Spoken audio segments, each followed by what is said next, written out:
Hi, and welcome to this latest edition of Books Crypto Catch-up over Zoom. Talk about all sorts of things crypto, whether it's DeFi, NFTs, latest crypto news or whatever. So if you enjoy this, don't forget to click on that subscribe button, smash the like button, as they say, as well, a little bell, and get reminders of when we're having recordings published. No idea what we're going to be talking about today, so we'll let the people in and we'll see where the conversation flows. Enjoy. Hey, good afternoon, Georgina. Hello. Hey. Yeah, my cat has just come in and he's making a real noise. So I might have to disappear in a minute because he probably wants to be fed. Hi, Gary. How you doing? My Dogecoin. No worries. Hey, Fazal. It's Fazal. How you doing? Fazal, hey, good to see you. Come and join us today. How are you today? I'm all right. How are you? Yeah, not so bad, thanks. You discover with these sessions, we don't have any sort of fixed agenda or anything. We just end up talking about whatever. Cool. Around the crypto space, and it all depends upon who joins us and what they want to talk about, really. I think we should talk about your neighbours, actually. Charlie bit my finger. Oh, yeah. Quite incredible, because I think they raised £100,000 from the YouTube video, and then when they did the NFT, that raised £500,000. So that's the kids' education sorted out for the lifetime, I hope. Oh yeah, crazy times when you can produce a video like that and you can make loads of money, and people will buy it, which is amazing. The way it goes. Hey Bjorn, good evening to you. Bjorn's probably done the classic of he's joined the conversation, he's gone away to make a cup of coffee. So first of all, tell us more about yourself. So I've just, can you hear me okay? Yeah. Yeah, so I've been into crypto for about a couple of months now. So I'm quite new relative. Yeah, I'm just kind of learning as I go along. I mean, I do work full time in IT, but this is, it's been a hobby, and now I've kind of been quite involved in it a lot. Okay. So yeah, so it's just generally having, it's good that we have this Zoom call, because then at least you can separate out what factual information is and what other people spread. So yeah, generally it's filtering out facts from opinions. Yeah, it's an environment that there are a lot of people with a lot of opinions, and they will present them as though they are facts. And it's a bit difficult figuring out which is which at times.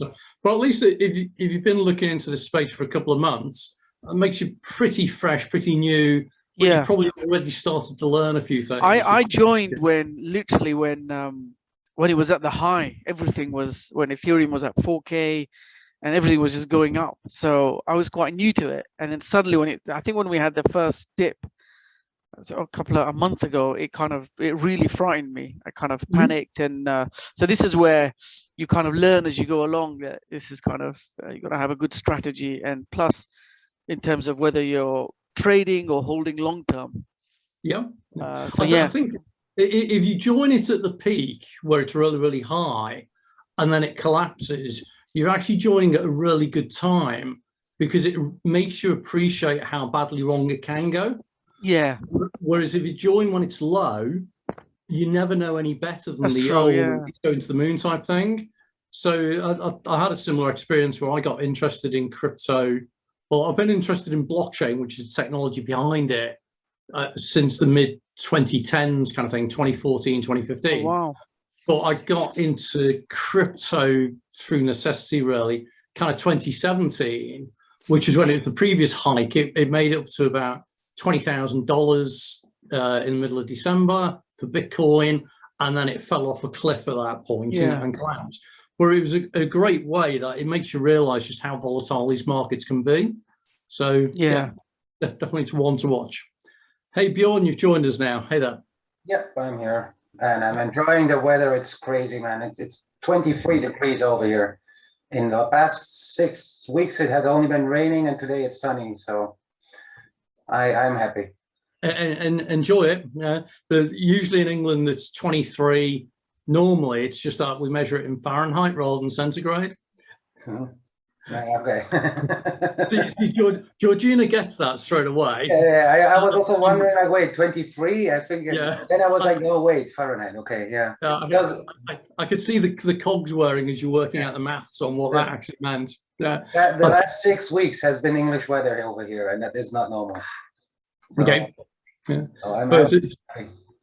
enjoy it while you can. That's good. So any interesting news this week? I posted something in the Crypto Club WhatsApp group about how the banks seem to be shutting people out more and more at the moment. I don't know if anyone else. Yeah, I got a pop-up from NatWest because I've been with NatWest for 20 years, and I think it was last week when I was signing in, I just had this pop-up saying cryptocurrency beware, but they weren't actually saying cryptocurrencies, but they were more leaning onto the side that if someone calls you up or someone talks about investing, you should be very careful. So I think it's a good thing. A lot of people were kind of criticizing it, but I think it's a good thing. So people are at least aware. Yeah. I think if they put warnings out, that's fine. What I've had in the past with a mainstream bank is when you try and make a payment to or from a known crypto exchange, so Binance or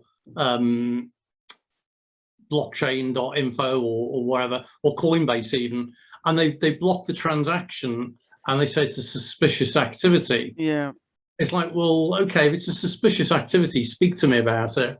But I've had it with a couple where they actually blocked it, and then I started getting phone calls to say, yeah, we've seen suspicious activity on your account. It's like, I was trying to put some money into Coinbase. So I had that with Santander when I started getting into crypto. They found there was deposits leaving every few days, so they blocked my account. So I had to call them up. And when I spoke to the gentleman in security, he was just saying, well, is someone calling you up to make these payments? And I said, no, I'm doing them myself. So then they unfroze my account. But I guess it's I'm more kind of worried because the other aspect I've heard is that some people, I think it was a HSBC account, that some of them are not accepting cryptos in reverse from like Binance. Yep. And as a result, I think someone was telling me their Binance account got blocked because I think Binance then picks it up that there's some sort of fraudulent activity. So as a result, the Binance account gets blocked. Okay. I don't know if you've heard that before, but that I've heard that on a few times where they've said, and they block someone's Binance account because they said they suspect kind of fraud. And then you know what it's like to contact Binance. I mean, they don't have a support team, but I think that's what I've seen lately, especially in the news. I've not seen it in that way. I saw it with a business. It's going back 3 years now, I think it is, where they were actually a crypto business, and the bank suddenly froze their account, and worse than that, they froze their account for 3 months, and wouldn't. And of course, they've got all the funds locked into it. So I'm doing some work with some companies at the moment who are getting into the crypto space, and I'm saying, well, as a suggestion, create another business account and use that for any crypto type things, because if your business account gets frozen, it's not a matter of getting on the phone and, as you were fortunate to get, where it's like unlocked within a day type thing. The banks, certainly with business ones, they'll leave the account frozen for months. Then I heard, sorry to interrupt you, then I've heard to circumvent that, some people are using Revolut. So they're setting up a Revolut account, putting the funds in there, and then sending it from Revolut to your bank account. So you can't quite do that yet. So I think Revolut's changing, aren't they? That you can do that. You can do it in certain ways. You can't. I find that I haven't tested it recently, but I found that I couldn't get Coinbase to accept that type of card, because of course, you know, credit cards, they have MasterCard, Visa, the first 4 digits identify whether it's MasterCard, Visa, etc., and probably which bank it's with. But what you can do, I use, quite often I'll use local Bitcoin, because quite often you're just sending money from one person to another, so it doesn't have any reference to cryptocurrencies at all. And I use Revolut to send money to them. So again, it's one step removed from my main bank account. Okay. But there are some exchanges which seem to be opening up as far as accepting Revolut is concerned. I have heard, but I haven't actually tested that myself yet. Okay, so the challenge I know that did exist with Revolut, and they may have changed it now, was that you couldn't transfer cryptocurrency directly into the accounts. So what people were having to do is convert it on their exchange from like Bitcoin to US dollars, and then transfer the US dollars to Revolut or something like that. But I think Revolut are about to introduce a custodial wallet, which will change that, I think. Okay. I can send Bitcoin to up to 3 Bitcoin addresses. Okay. So I can do that now. So I've nominated like my Ledger wallet, and I've not nominated one of the exchanges. Is that from Revolut? That's from Revolut. Yes. Okay. Yeah, it's very new. I mean, they launched it probably about second week of May. So it has only been in place for a couple of weeks. No, first week in May, I think it was. That sounds about right. I remember them saying that they were going to be doing that, because I remember you may have seen a couple of times on this call, we had Hussein on, who was working with Ziglu, and Ziglu is a non-custodial wallet, but they were talking about the future about having a custodial, non-custodial, but they were looking at having a crypto custodial capability as well in the future. The other one I think some people have used as well as PayPal, where I think PayPal, you can sometimes transfer your funds, whether that's in crypto or dollars or pounds, I don't know, to PayPal, and then use PayPal to pay into your bank account. What, say from Binance? And there is something called Zappo, right? XAPO, I think it's called. That's a good one. Zappo's another one. They've been around for a while, haven't they? Yeah. Yeah, they should be. I know somebody, an ex-colleague of mine is working there. And he started November 2018, so that's quite some time, yeah. Okay. So there you go. There's a few options there, definitely. But it does worry me at times that I think that generally the banks are just getting a bit sulky again at the moment. Yeah. So one to watch out for. But I think this is a UK thing though, and US, I guess, because here in the Netherlands I don't hear anything about it. But is there a proper regulation in your case, like how it's being taxed and things like that? Like, oh, in terms of taxation, yeah. The government department, which is HM Revenue and Customs, they've written some quite clear documentation on taxation for both consumer and retail, so for businesses as well. So and what is the bank using? Sorry, what is the bank using as an argument to do this? KYC and AML. They're saying simply that if they handle a crypto transaction that at some point in its journey from somewhere has gone via an illegal country or person or whatever, then it puts them as exposed to anti-money laundering. It's a complete fake thing, because you can't, every time they take a US dollar in, they don't check the serial number to see if it was used in a bank raid or something. But they seem to, because you can do that with crypto, you can trace its origins. So if there's any connection with anything dubious in the past. And what they're saying is that for the size of the business at the moment, crypto is still a small market. The market cap is what, 1.5 trillion at the moment, I think, which is probably about the same size as Apple computers or something. So it's the size of one big American company. So the banks are saying, well, it's a lot of hassle for us to do the proper KYC AML that's needed for the amount of business that we actually do. So they're just taking the easy option, and the risk officers are saying, leave it alone. To get it clear then, it is a hassle to get money from Binance to your bank account or from your bank account to Binance? I think it can be both. I've done it where I've tried to make a payment from my bank account, I think both to Coinbase and to Binance, and a couple of occasions that was temporarily blocked.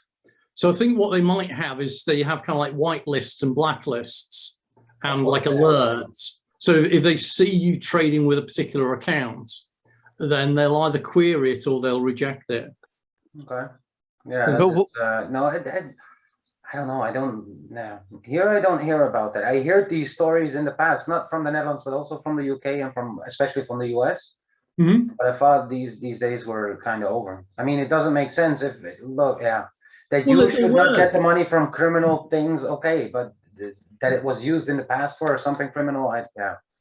So you're right that we've been through this once before, and things seem to settle down for a while. But it's just the last few days there've been a few reports in the national press about this kind of thing. So I just get the feeling that there's a few banks beginning to get a bit antsy about it again. So just watch out, really.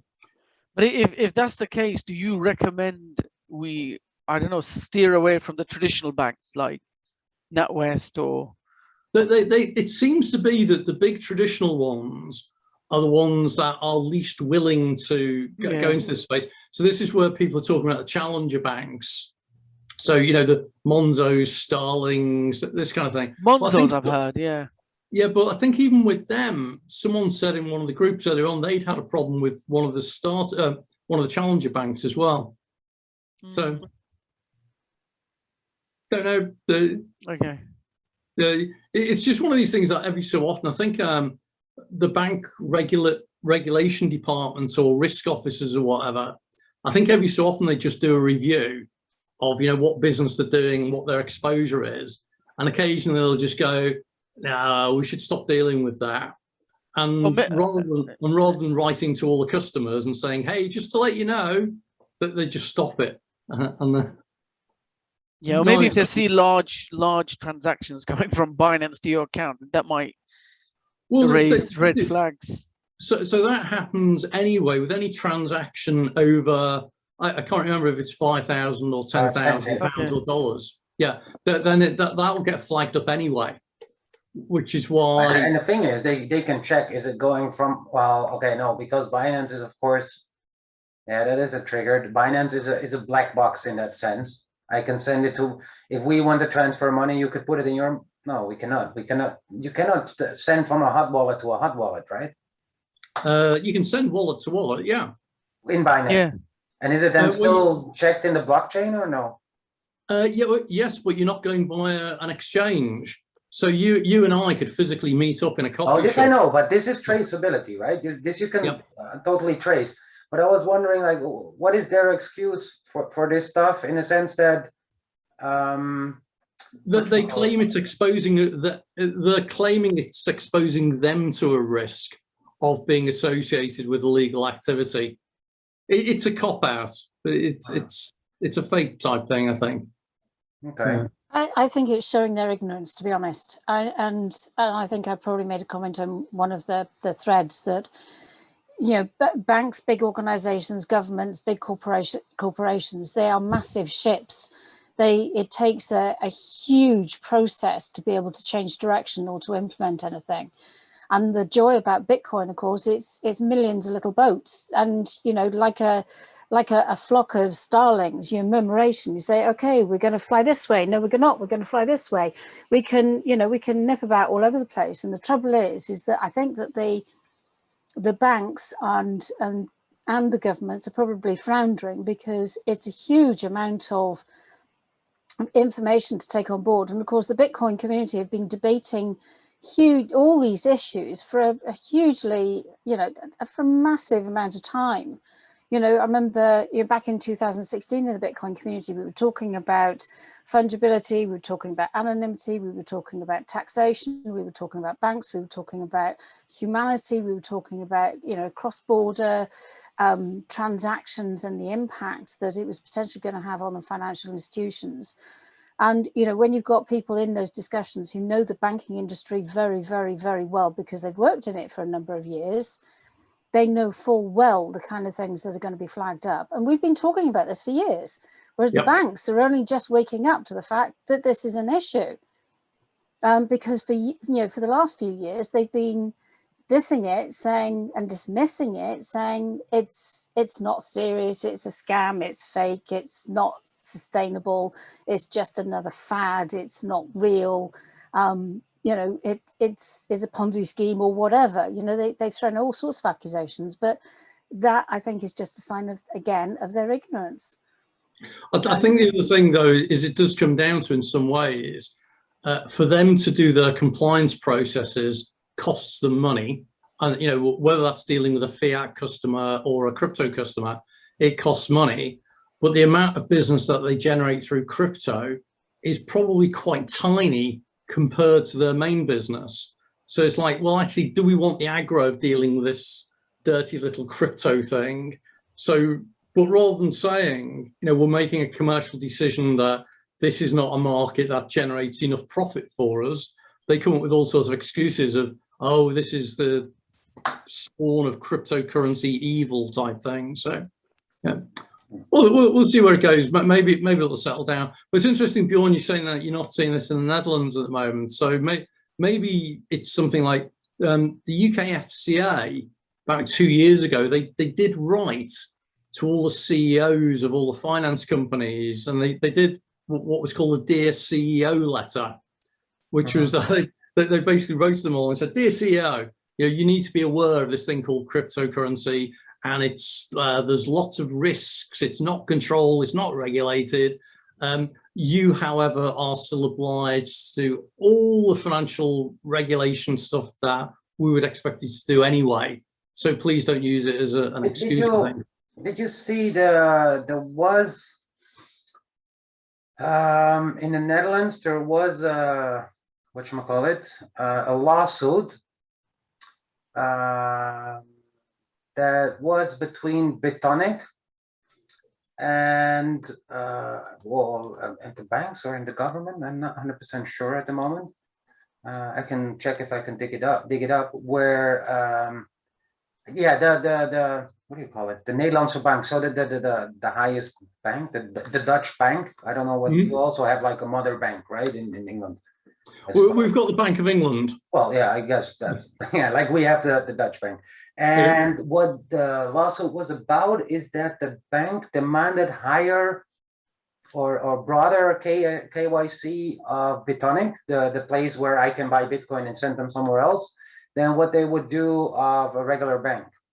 Okay. And as far as I know, they did not 100% win. However, the Dutch bank was sent back to the drawing board, if you will, as a figure of speech, to come up with a new setup, because basically the judge said, like, look, this is unfair, and you need to clarify a bunch of stuff. I'm not 100% sure how that went. So it was a semi-win.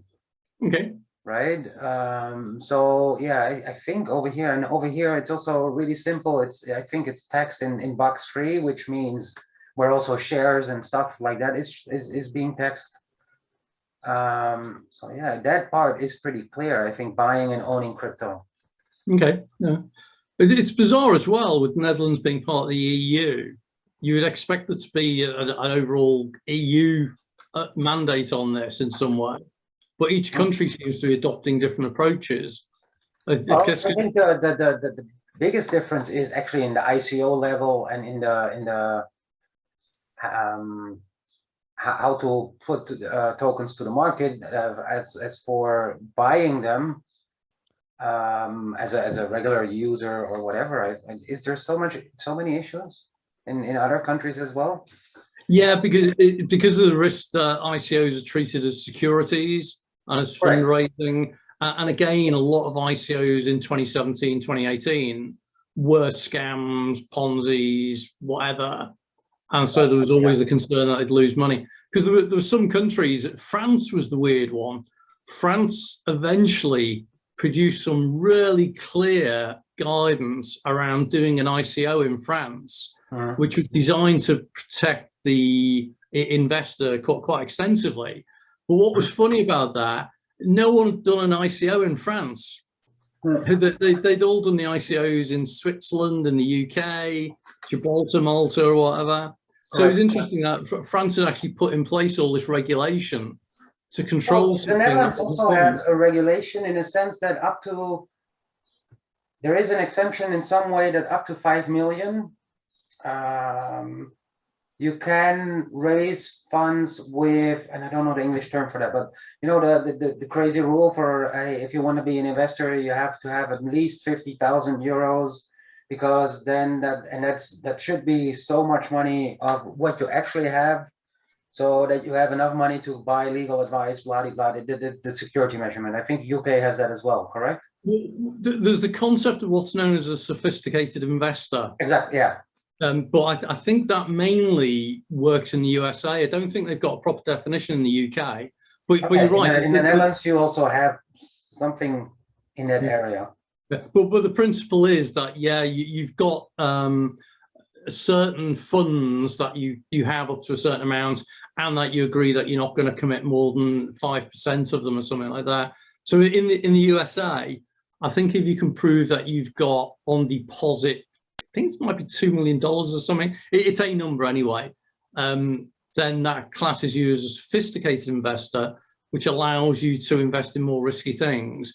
Whereas in the UK, it tends to be you have to go via a broker in some way, or a financial advisor, and they advise you. And in the UK, no financial advisors will advise you going into crypto because they're not regulated. And also they don't get commission.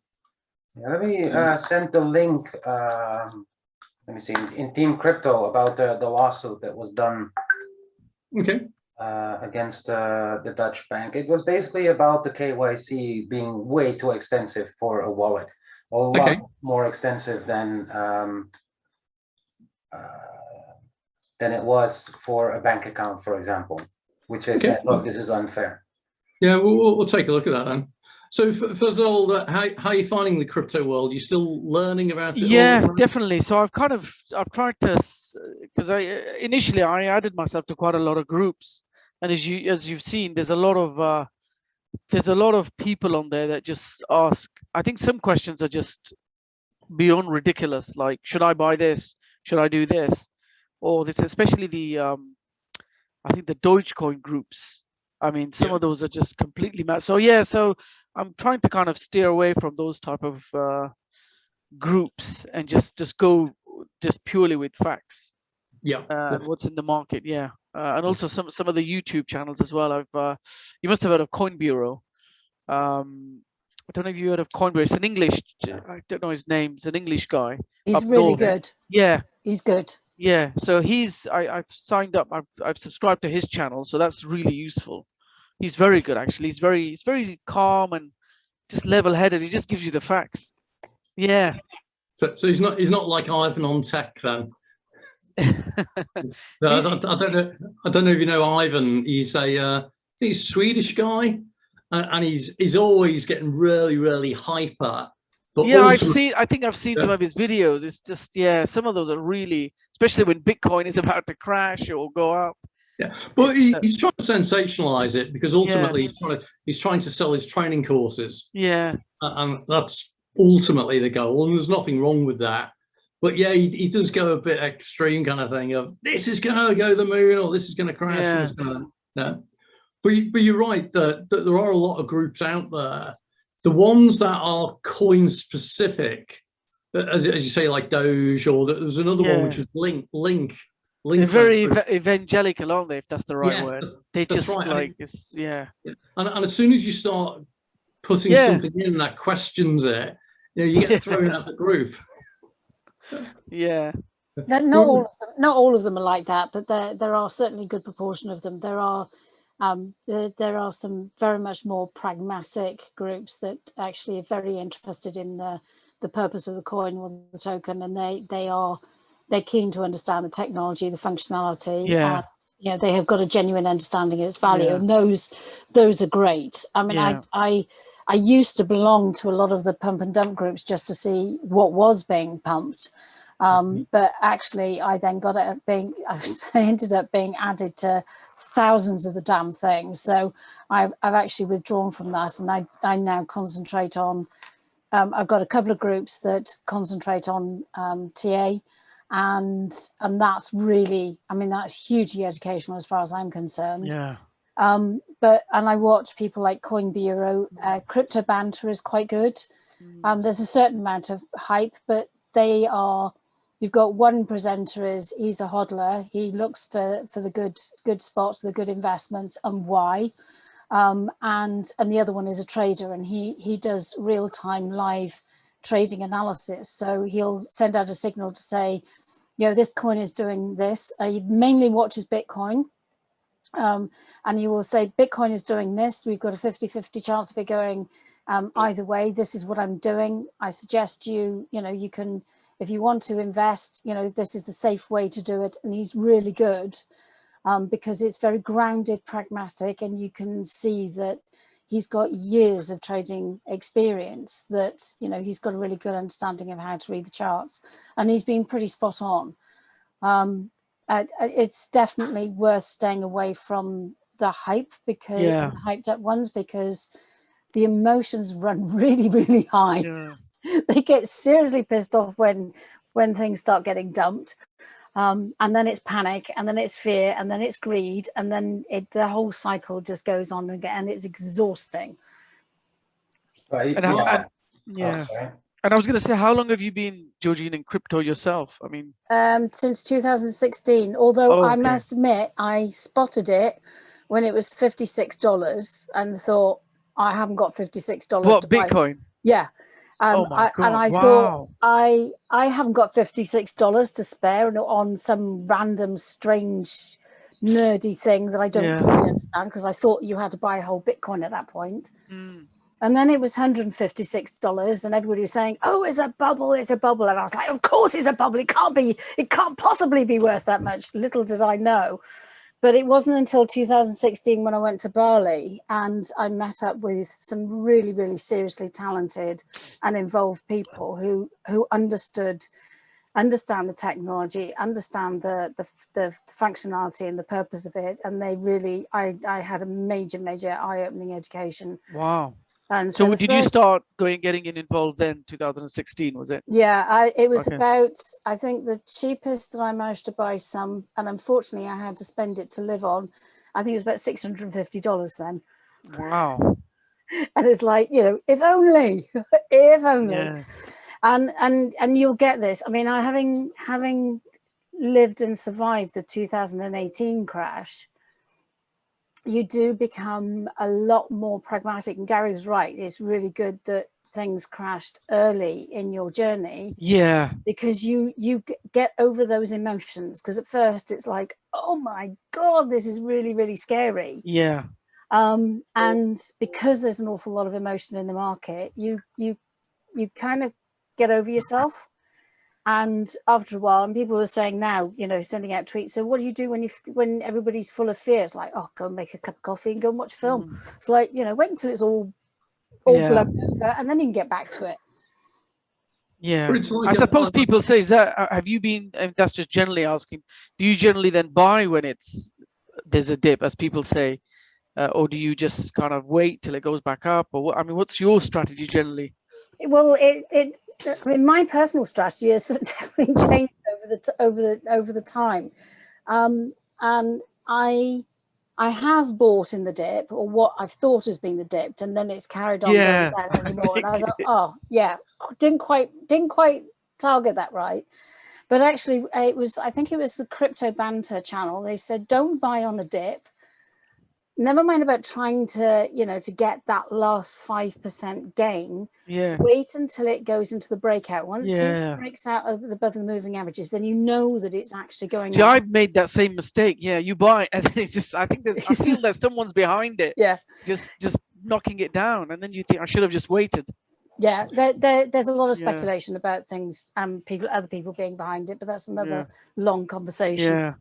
Well, there's the whole thing, even in traditional finance, with shares and that, there's the old saying about catching a falling knife. Yeah. You know, you don't know it's a dip until it's hit and bounce back up. And even when it hits a bottom or something and then goes back up, there's another thing in traditional finance known as dead cat bounce. Yeah. Which is how you'll sometimes see that it'll plummet down, and then it'll bounce back up, and you'll think, oh, this is it. The momentum's back up there. And then it goes, and drop again. So it's going to be interesting. But what's Bitcoin at the moment? So that around about 35,000. Yeah, 35,000, yeah. Yeah, see, I thought that was going to be the floor for it for now. Because it was interesting that last week when it started plummeting, it was heading down. It only went down to about 36, I think, and then recovered. and then dropped away. And it's gradually just been decaying a little bit, I think. I've not looked closely at it. There's a really, really interesting video that Coin Bureau, the guy on Coin Bureau did about the Wyckoff method. Have you seen that one? No, I haven't seen that. It is well worth watching. Oh my God. I've heard of the Wyckoff method, but I don't properly understand it. Yeah, he explains it really, really well. Okay, and it's I'll have to definitely make a note of that. Yeah, it's about how markets are manipulated and how stock markets have been manipulated for years, and that's what they do. Wow. And there's a pattern. There's an accumulation, and then there's distribution pattern, a reaccumulation, and a redistribution pattern. And it explains exactly what the big investors do, and it's exact. And you can see, and he shows you how you can spot when the institutions are buying and selling by looking at the candle size and things. So that'll be interesting. Really, I'm going to go back and make copious notes and diagrams. I'm going to watch that today. Yeah. Really, really, it's well worth it. And that's one of the Coin Bureau ones. Yes. Yeah. Okay. I've just subscribed to that now. I'll take a look at that later.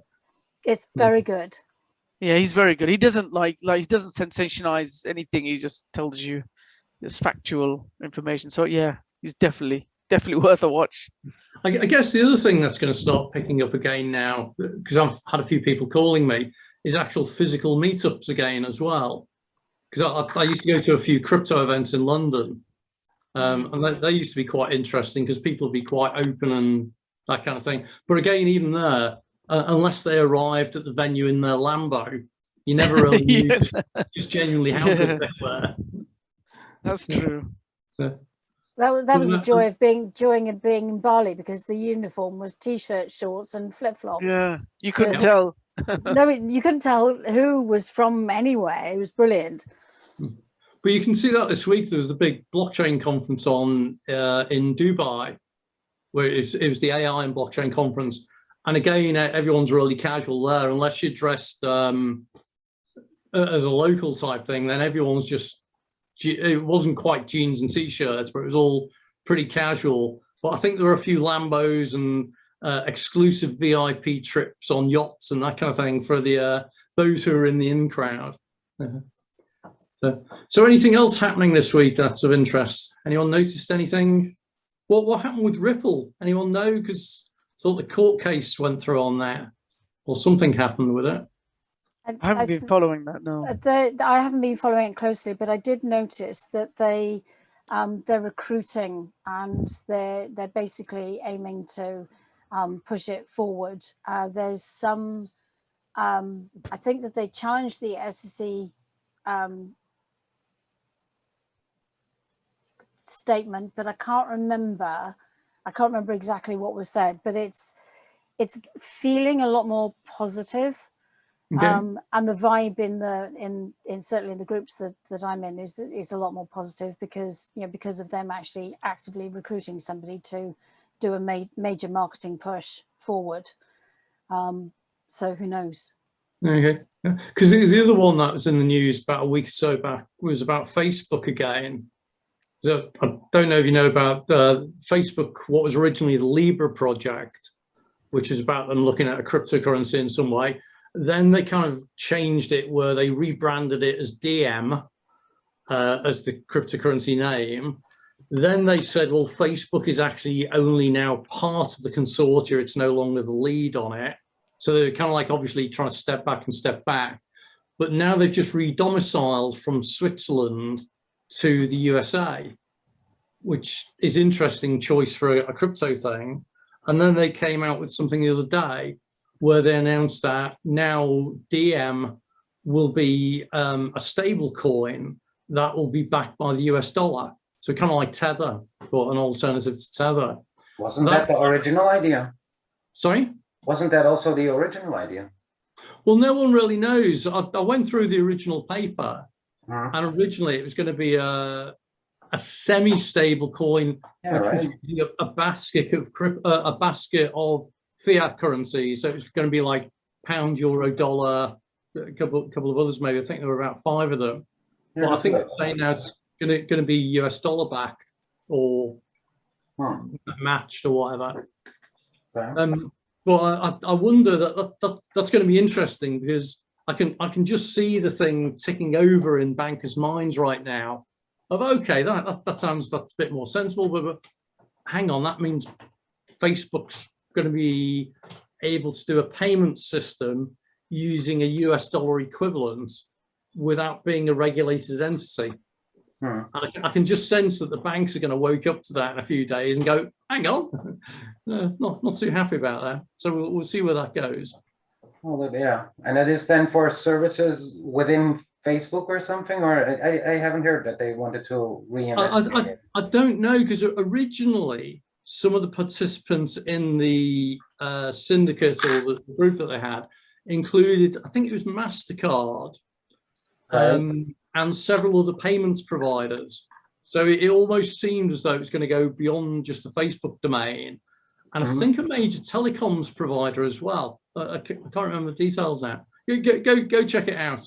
Because I think there were about 18 companies involved in it originally. Yeah, true. Yeah. So it's kind of changed a little bit now. So sorry, Georgina, are you about to add something there? No, I mean, I well, you must have heard thoughts then, because I wasn't actually indicating specifically. I'm very aware that it's like Ripple, Facebook, the banks is very much, it's talking about sort of like mainstream finance. There's one that's evidently it's not being publicized widely from what I gather, is INX. And that is supposed to be acting as a bridge between banks and crypto. I haven't got as far as researching how that's going to work, but I'm certainly interested in exploring it. But I'm more interested in the tokens, the cryptocurrencies that provide a platform for other tokens to be built. It's like, because like Polygon, Matic, and I got some of that last year, and it was just a cheap coin, and it's just been climbing. And then when you do research, you realize that there are other, it's being used as a basic protocol, and there are other things which are being built on it, just like Solano, Cardano. They're all fundamental coins that have a much bigger game afoot. And I think that that's really interesting. And I'm also noticing that on platforms like CoinMarketCap, they're actually, you can actually select coins that are to do with energy, to do with finance, to do with humanity things, etc. And you can, really zoom in on the different projects, which I mean, it's not great. Because it doesn't, there are still some what I classify as dead coins on some of the lists. They may be still active, but actually the website's no activity, there's no news, no blogs, no social media. But I think that is going to be where the growth is. I think that when Bitcoin tips the balance in mass adoption, those coins are going to be far more important than they are now. Well, it's all the thing about it's the foundations, isn't it? It's like it's the building of the railroad that makes the difference, not the mining for gold type of thing. So it'll be interesting. But you're right, Cardano. I was speaking to someone about Cardano during the week, because obviously it's got a highly credible team and this kind of thing. But they were saying about how it is that Cardano, I think they've developed their own smart contract language, which is better than Solidity, which is what's used on the Ethereum platform. So you've suddenly got an improved capability in some way, which again allows others to develop things. And I think this is the whole thing, that the really exciting thing is not having a blockchain and a cryptocurrency. It's having a blockchain and cryptocurrency that allows others to then build things on top of that.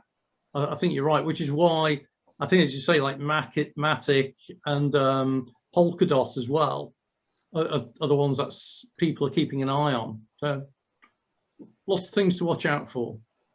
Definitely. And it's really interesting. It's really interesting, when you dig under the skin of some of these coins, the philosophy, the way that the developers' minds work and how they're coming up with these different ideas.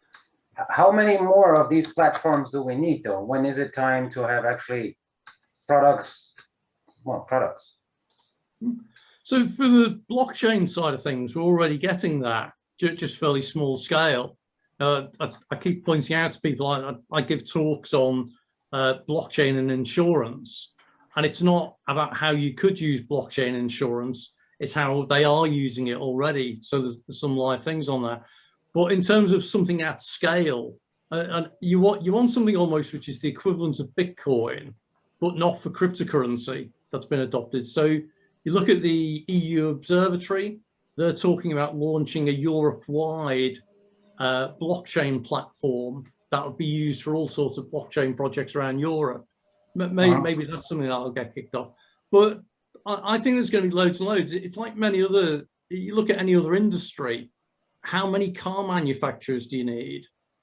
You only need a couple. But they also produce cars. I mean, here we're talking about platforms that allow to launch projects, but it's like, hey, I'm a platform. I allow. We just mentioned 4 new platforms that allow to launch projects. On the 90% of these projects are protocols, right, that allow to launch projects, basically, but in a smaller sense. What I'm missing in the market, well, but you know, my vision on that is actually, what did you just say? How do you call it? In Dutch, toepassing, application.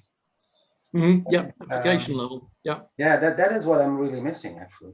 Except, of course, 90 new different NFT platforms, and 500 DeFi thingies with different interest rates, and then you have your staking pools and all that stuff, of course. So given that, I mean, I'm involved in several NFT platform projects. I'll stay quiet on that one, but yeah, there is a lot of interest in that. Your eyes speak enough, but yeah. No, but this is what I'm really. This is, I think, what should be the next step in crypto for it to mature. Actual application, and not oh yeah, here is this platform is even faster. This is even faster. There is nothing that needs that speed. Yeah, I think you're right. I think what Bjorn's saying is, where's the end product? Yeah, there's so many platforms. You get one coin, another platform, but everybody like you just I think that's going to be a thingy in play. What is it called again? Look, I just for you to know, Fazal, and I think Georgina, I talked this and I mentioned this in the past. I am working on a project, and this is exactly what we're focusing on in first place, the application, and then later on, how does the platform? It has to do with data exchange, but it's not like we can exchange all the data in the world, but we don't have application. Right? It's building from the ground up instead of from top down. And this, I want to see this more in the market, and I would love to see also for me to reflect, right? How do other people do this? How to get crypto actually in the market. So not, hey, Domino's Pizza allows us to buy one pizza as a marketing campaign, basically, because that was the only thing why they did it. And now nobody will be crazy enough to buy a pizza with 12,000 Bitcoin, I suppose. But yeah, to have actual application of crypto. I'll quickly mention the pizza thing. Georgina will know because she's in enough of the groups that I run. There was another crypto pizza thing the last couple of weeks. Oh, serious? So in the UK. Oh yeah, it was that was it you that sent it out? Yeah. So Papa John's, Bjorn, you'll like this. They did a deal where if you bought £20 worth of pizza from them, or food and that kind of thing, first of all, they'd give you a 50% refund. So that's pretty nice. So £20 worth of food for £10. Right. And they then gave you a £10 Bitcoin voucher for you to register if you opened a Luno wallet. So Luno are doing a crypto wallet. And so it was an introductory thing for them. I think it was something like that. So it ended up with the food effectively costing nothing. Technically. Well, is this before the crash or after the crash? Yeah, admittedly, I think Bitcoin was about $40,000 at the time. But it's the fact that they expressed it as £10 worth. But basically, this was then the Lunar Wallet's marketing campaign, right? Yeah. They basically, I bet they also paid the $10 cash back of the pizza. But it is a start, right? And I'm missing the platform that allows you, for example, to set up something like this. Yeah. Right, to set up this mechanism. Now, this was a proprietary solution, I bet, of Lunar Wallet, but these are the things that I'm really and I hope that what did we see is, and if this is another crypto winter or not, I'm not sure. But what I did notice was we had first the age of the platforms, right, to create projects. Then we had the winter. Then DeFi and NFT and stuff came up. Look, NFT is also going in that direction, right? It is an implementation. It is, I can actually sell something. I put something in the blockchain. I can sell it. So it is an end user, or it is an application close to. So I hope that, well, I don't hope that this will be the next winter. Otherwise, it should be a lot shorter, hopefully. But that also now we get the next phase will be the era of the application. Hopefully, I mean, regulatory became way more clear. Knowledge, global knowledge, or knowledge in the street about crypto became more clear. The hype hopefully is reducing a bit. I mean, that it stays on Bitcoin, yeah, awesome. But also on the rest, right? The only thing I'm missing, yeah, for this, what is the hard part is, of course, the regulation still. But in the end, it's the same as within an application. It's the same as game tokens, right? So this will be also, I think, the next market, well, which will be pretty good. The NG token and those kind of things. I did not read in their business model how do they want to get involved, but I would not be shocked if like an EA game will somehow enter the market. And as soon as something it's already like happening. EA will support something like this, I will buy that token instantly.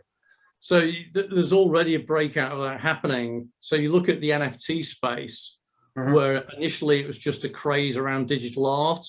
Correct. And if you actually look at the trading that's being done at the moment, with the exception of the crazy ones where it's occasionally $1 million for some artwork or whatever, the overall value of NFTs being traded right now is dropping and dropping. It's really fallen off a cliff face. But the number of tokens being traded is increasing and increasing. So I think the average price of an NFT now, I was checking the other day, was on about $137.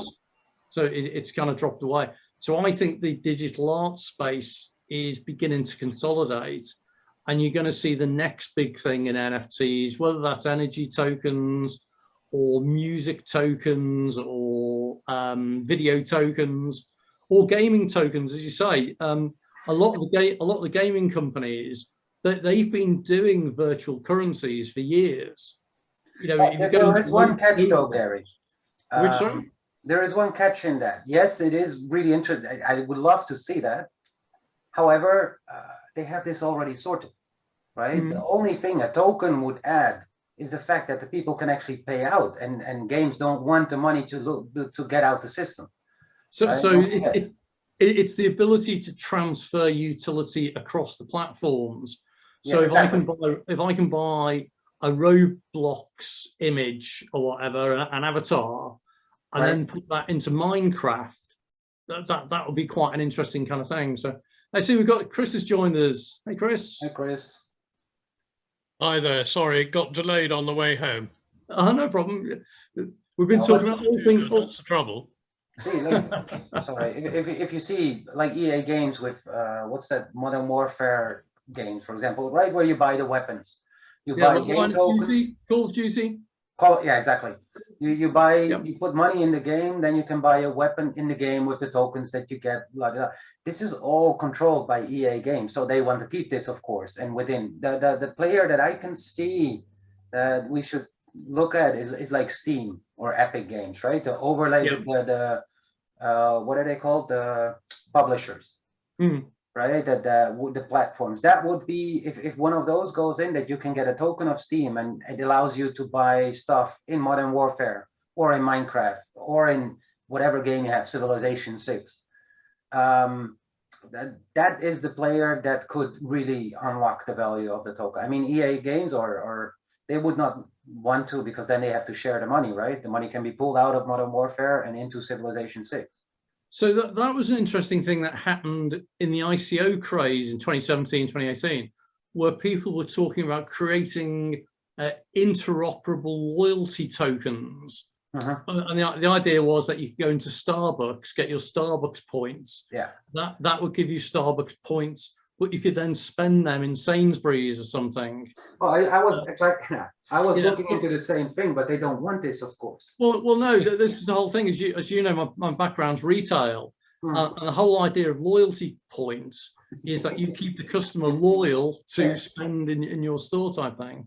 Stick with us, yeah. And this is, well, you know, the concept that we're working on. We want to do it for the small and medium retailer. They are not into the loyalty that much. They know they cannot afford it, right? They just want, well, yeah.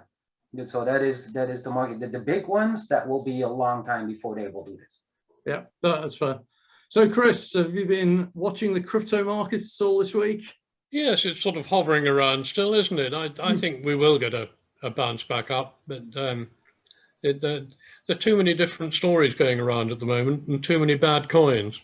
Yeah, you're right on the stories, because someone was complaining about, oh, the Chinese have just announced a ban on crypto. It's like, no, they haven't. All they did was they re-emphasized that they had already banned it several years earlier, type thing. Yeah. So I thought Bjorn was about to hold something up there, a press statement from the Chinese Central Party or something. But yeah, so you're right, there's a lot of stories coming out. I mean, at least no one's spoken about Elon Musk for at least a week now. So that's well, the regular news here picked it up, actually. Yeah. So that the mainstream news, they really picked it up, and it's quite negative. Luckily. Okay. I think a lot depends on whether and if an ETF is announced somewhere along the line. So once that comes, that's going to change the picture altogether. Well, that's interesting again, because ETF. So, Fazal, I don't know if you know what an ETF is. No, not much. An exchange traded fund. So it's a way for you to get exposure to crypto without buying crypto, by buying this other product kind of thing. But that, in the UK, that's classed as a derivative. And this is one of the bizarre things in financial services in the UK, that in the UK, cryptocurrencies, crypto assets, whatever, are not regulated. Yeah. However, if you create a derivative product, which is like a way of having a pool of crypto and you can share that, Okay. what ETF is, derivatives are covered by financial services regulation. So this is the bizarre thing that, Bitcoin's not regulated, but if you create a derivative of Bitcoin, the derivative is regulated. So that's a kind of a circumvent round it, I guess, isn't it? Well, the argument that they're using in the UK, because they actually banned crypto asset derivatives in the UK to consumers in the UK in January. And what they're arguing, or the FCA is arguing, is that most people don't sufficiently understand crypto to be able to understand the risks that they're taking. Whereas to me, it's like, if you actually ask people, most people will go, yeah, I know it's a crazy world and I could lose it all, fine. But because the FCA were not able to work out any method of coming up with any sort of predictability as to future prices, they said this is just a completely irrational market. It's highly speculative, which everyone who's in it knows that. It really isn't a problem. But what the FCA did was, rather than say to people, does that matter? They asked everyone. 93% of the people, I think it was, said, no, that's okay, we're fine with that. And so they banned it anyway. So we don't live in a democracy as far as financial services work. So yeah, Chris, you're right. It'd be interesting if someone, like, let's talk about some US ETFs still. Yes. But they keep talking about them and then delaying them, talking about them, delaying them. So we'll see what comes of that. Yeah. Because you've got it now where, is it HSBC won't allow you to buy Tesla shares simply because Tesla has an exposure to Bitcoin. And they've said that therefore that makes Tesla too risky an investment and we won't allow you to buy shares in them. On the assumption that it's not a risky investment in the first place. Exactly. Yeah. Yeah. It really is just unbelievable in how they do this. Yeah. That they're saying, oh, we're doing this to protect you. It's like, no, I know how risky it is. I also know how profitable it can be. and I suspect that that's why you don't want me to do it. So we'll see. Folks, sorry you only joined late, Chris, but we're about to wrap up. In fact, it's nearly 6 o'clock already. Yeah. Has anyone got any immediate comments or questions or anything? Fazal, I'll ask you first. No, the only thing I came across this week was, I don't know if you've heard of helium, helium mining. Okay. There's someone was talking to me a couple of days ago. I've still got to read about it, but all it is that you've got these various like in Boris bikes, you've got these chips in Boris bikes, and maybe other aspects that you've got little chips in. And what it is, you buy one of these Bobcat routers, and what it does is it acts as a linking process to link all these devices, and in return you get helium tokens for it. Okay. Yeah, so that's something I've been reading about. I don't know if you've come across it before, but what you're doing is you're kind of mining helium on this device. All you do is you plug it in. So I don't know if it's some sort of it's a small thingy, right, or something. Yeah, that's it. I saw something, but it was in the past also possible with Ethereum and Bitcoin, right? You had miniature Bitcoin miners on what was it called, Arduino boards and stuff like that. Oh, it's like Raspberry Pis, I think they did. Yeah. So and what it is, you get tokens. You collect tokens in terms of usage. There is a lot of these mining platforms. Yeah. So that's the only thing I've been reading upon. So yeah. Okay, we'll check it out then. Right, I'm going to have to wrap the call off. We always try and finish at 6 o'clock UK time. Yeah. But thank you everyone for coming along. Hope it was of interest and use. Always nice to see a few familiar faces. And check out the YouTube video if there's anything you want to rewatch and that, and hopefully see some of you or all of you next week. So, cool. See you have a good one. Best. Thank you, Thanks a lot. Bye, everybody. Bye. Sorry, bye.